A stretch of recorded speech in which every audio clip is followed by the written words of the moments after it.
নিশ্চিন্তপুরে গভীর রাতে দুটি বাড়িতে চুরি, তালা ভেঙে ঘরে ঢুকে সোনা, নগদ টাকা, জিনিসপত্র নিয়ে চম্পট দেয় চোর।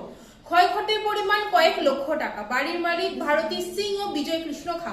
খবর পেয়ে তদন্তে নেমেছে পুলিশ। সিসিটিভি ফুটেজ খতিয়ে দেখা হচ্ছে চুরির 12টার সময় আমি গিয়ে শুনলাম। তারপরে গেটের ওই লাইটটা অফ করে দিয়ে